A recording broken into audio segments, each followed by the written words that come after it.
I'm back, digging holes and taking souls. What the hell does that mean? We're going to discuss exactly what the Undertaker, who returned last night at SmackDown, meant by that phrase. Is he back? That can't be what it means, is it? We're going to find out because a lot of people seem to be confused. We're going to talk about it right here on Wrestling Reportedly. Let's go.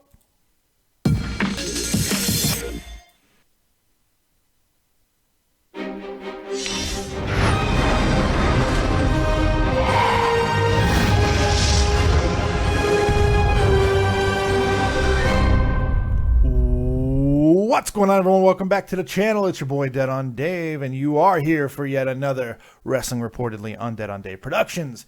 Now, last night, The Undertaker returned to SmackDown. To much fanfare. Everybody knew it was going to happen. They were very excited about it, but what exactly was he going to do? There was a lot of options, and it seemed with the ending segment shaping up the way that it was, that the biggest option they had was to have The Undertaker replace Shane McMahon in the main event, or the men's main event at Survivor Series, the Survivor Series main event. You know what I mean? The elimination main event, guys. It's the men, the 5-on-5 men. You know what I mean? Not Brock Lesnar and Goldberg, which is the actual main event. You know what I mean? That would have made sense. I think it would have worked. I think people would have lost their minds. It would have still been unexpected, but very, very cool. But instead, what we got was, I'm back, digging holes and taking souls. WrestleMania will no longer define me. That's what we got. Whatever the hell that means. It would seem to mean that means he's back full time. That's what it seems to mean. Most people are very confused by it. I got a lot of tweets this morning, people going, did Undertaker just say he's back? Is that what that means? It can't be, right? It looks like it is. Now, back is a relative term. Do I think we're going to see like Undertaker on main event? Is Undertaker going to be on every episode of SmackDown from here on out? No, I'm not sure. But if you look at the words that which he said, it's kind of clear what he's going to be doing. He made a threat to the entire SmackDown team there by saying, if you lose, you have reason to fear the dead man. Now, the cool thing is that gives us 5 or 6 options for feuds going forward. Now, a lot of people are already expecting AJ Styles and he to be going to WrestleMania and be the final match of his career, or whatever the case may be. I'm not so certain that's going to be the case for a lot of reasons. Not only do I have a hard time believing that AJ and Undertaker would be able to perform at a level that people would be willing to accept out of an AJ Styles match, and it has nothing to do with AJ, it just has to do with a 6'10", 51-year-old Undertaker. It's not easy to work with at this point, especially if you're not physical in nature, which, while AJ is impactful, he's certainly not a physical beast, like someone who can really carry him literally like Brock Lesnar or John Cena. I'm not saying carrying within the confines of a ring. I mean actually picking that dead man up on his shoulders and walking around the ring. AJ can't do it. It's just as simple as that. It would make some of his more impactful moves a little bit more difficult to pull off. And he's certainly not Styles clashing The Undertaker. He could barely do Roman Reigns. So I think for me, that one's out. There are some other interesting options. I don't believe it'll be Dean Ambrose because I feel that we're still going to be getting more Dean Ambrose and AJ Styles in the future. So that eliminates another possibility. Could he be the solution to getting rid of Ellsworth? Maybe. That would be great. Put him in a body bag. Bring out Ted DiBiase. Get the body bag out. Stuff some money in his mouth. The whole shebang-a-bang. Let's do that. That'd be great. Probably won't happen, though. Shane McMahon is always an option. A rematch with Shane of some kind. I know that he said he had respect for him last night, but if Shane is the reason why they lose, they could do something quickly. Once again, not a big reason that would happen. So again, that's something that's kind of off the list pretty quickly. Now, the interesting ones, of course, is the new Wyatt family, the whole new situation going on with those wacky, incredible, crazy Wyatts. That's right. Bray and Randy Wyatt. That's the interesting one because there's two of them, technically three if Luke Harper's involved, but two is a magical number because Kane doesn't have anything to do either. So a really easy thing that they could do to protect The Undertaker ring-wise, but also get him very visible, is to go into a feud with the Wyatts, which is natural. It's progressive. We've seen them do this before. So it would make sense for The Undertaker. He's got reasons to feud with both of those guys. He's done it in the past, and it would protect The Undertaker physically. So I'm expecting to see at Roadblock or places like that, Undertaker and Kane, the Brothers of Destruction, against the Wyatts. And I also think that Kane might be pulling a Randy and turning on Undertaker or whoever else he might be partnered with and becoming a Wyatt family member as well. I think it's time the Wyatt family actually starts expanding, and getting established guys like that might very well be the way to do it. I'm still not 100% certain that that's going to be the way that they go.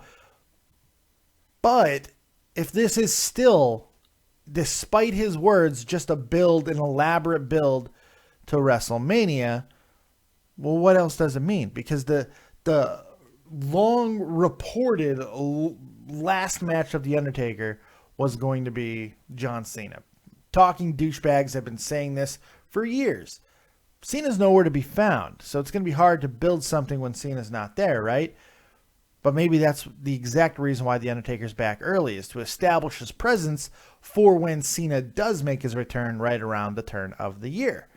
There's a lot of ways that they can go with this. What is the way they should? I don't know. Here's what we do know. Undertaker is back in some way, shape, or form. Is it a good thing?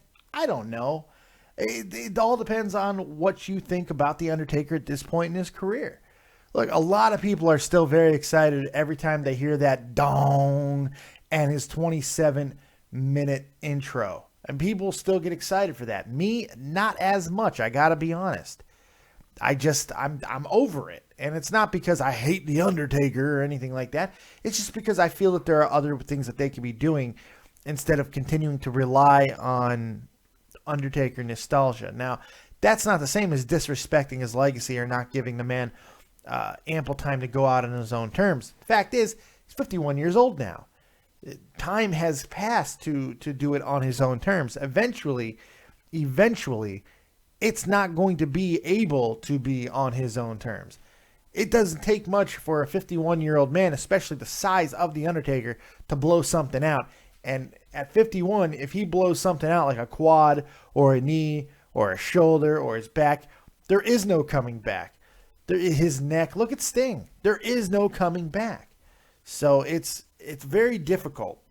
It's very difficult to see how this goes well. That's why I think the protection is going to be very important, and multiple people in the feud is the way to do that. Now, I could be 100% wrong here, and The Undertaker could be going on all kinds of crazy feuds with everybody in that ring. He could go through the entire SmackDown team, because I do believe they will lose to Raw, and I think that is going to be a catalyst for The Undertaker to kind of take his wrath on the entire team that let SmackDown down, because I bleed blue. Very, very strange. Real quick, let's finish up and talk about a little bit what we saw last night in the main event SmackDown, the last segment. Very weird. Very weird. While The Undertaker certainly did look good, I don't think he necessarily sounded good. He seemed to forget where he was again, which has been kind of a problem recently. He didn't really seem to have chemistry with anyone that he was talking at, not really talking to, because nobody was responding. I also feel that there is a problem with The Undertaker's very presence overshadowing everybody else in the ring. AJ, they're all standing to one side. They were even too afraid to surround him and make a presence. AJ was fidgeting the entire time, trying to look tough. James Ellsworth probably shit himself 7 times. Dean Ambrose just continues to look like Dean Ambrose. Wyatt and Randy were doing what they were doing with their scowls and didn't break character because they're fucking really, really good professionals. It's just, I feel like when you have a presence like The Undertaker and he's overshadowing everybody else that is in your main event that he's not in, that's a little bit of a problem. That's the worry of mixing stories like they did. Undertaker could have accomplished something outside of that Edge situation, which I feel is also unfair to Edge in a lot of ways. Edge, the whole cutting edge segment could have stood on its own, and then earlier in the night, or maybe even after, they could have went with Shane McMahon talking about his team. Then the Undertaker comes out and talks to Shane. That's how I would have done it. But hey, I'm not a professional. I'm just a big fat guy talking wrestling. That's basically my thoughts on the Undertaker. I'm not exactly sure how this is all going to suss out, but we'll find out in the coming months. What do you think? Do you think the Undertaker is officially back? Are we going to see him wrestle 3 times a week? What's going to happen here? I don't know. But we do know is he's digging holes and taking souls, boy. We do know that. So hit me up in the comment section. Let me know what you guys think. Also, hit that like button if you've yet to do so. Subscribe to the channel. We're right around 3,700 subs. Make sure you continue to support. Also, hit me up on Twitter, @DeadOnDaveV. I want to hear your thoughts. I want to know what you're thinking. Your thoughts on the dead man and everything else that is going on in the WWE right now. Thank you guys very much for joining me right here on Dead on Dave Productions for this very special Wrestling Reportedly. We will see you next time. Like, subscribe, and share. And as always, if you don't have talent, have talented friends. We'll see you next time. Keep it copious and peace.